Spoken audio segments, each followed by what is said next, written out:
extra hour because of daylight savings time, so why not use that extra hour to save yourself some cash? Here to help us get our finances in order is Charlie Bowers of Durso Capital Management. Thanks so much for being here with thanks us. for having me here. Absolutely. Okay, so we would all like to sleep that extra hour, but what should we be doing with that 60 minutes? If you're anything like me, you're going to roll over in bed and look at the clock, and it's going to read an hour earlier.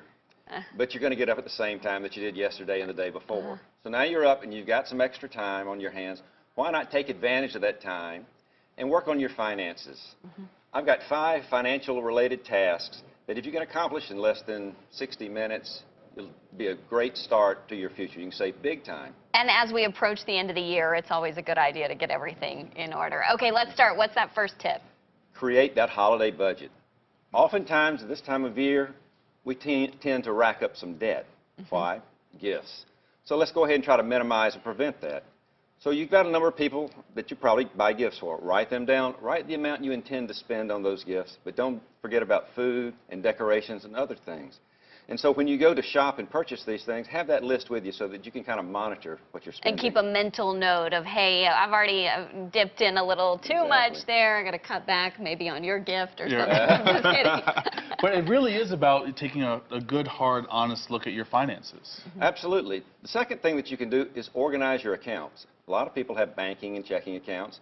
Oftentimes they've got 2 banks where they've got banking and checking accounts. Then you've got IRAs and you've got 401ks, maybe life insurance. It's a good idea to organize those. What accounts do you have? What are they? How do you access to them? If they are online, do you have a username and password? How do you access them? Then, once you have that list, if you're married, talk to your spouse about it. And my clients that are retirement age, I recommend that they go over these lists with their adult children as well. That's a good idea there. And you also say kind of plan for the dreaded, tax time. Taxes can be tough. You know, we're in November. Tax season's just around the corner.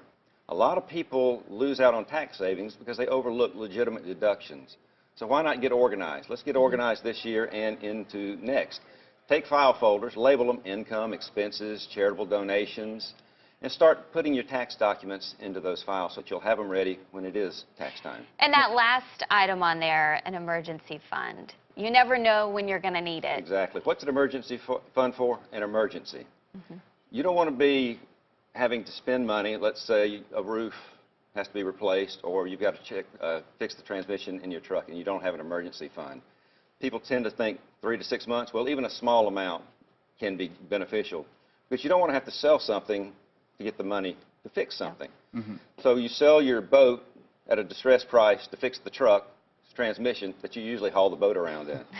So an easy way to get started on an emergency fund is take $25, put it into your savings account. Next week, put $25 more in your savings account and continue to do that until all of a sudden you've set up an emergency fund. And maybe put that little bit for the holiday money, for the holiday fund. Exactly. And one of the tips is also, to deal with the debt as well. Debt can be overwhelming, but it has to be addressed. So you've got maybe credit cards, department store accounts, things that you have to pay off. So go ahead and organize that as well with, this is what it is, this is how much I owe this much a month is my payment, and at this interest rate. And one way to tackle that, one strategy, is to go after the lowest balance first. So you put as much as you can toward that balance, pay the minimum on the rest, and eventually that's gone. And once that's gone, you have a sense of accomplishment, and you can start working on the others. All right. Charlie, thank you so much. All right, thanks. We appreciate it. Thank you. We won't be sleeping tomorrow. No. Thank you so much. Stay with us. We'll be right back.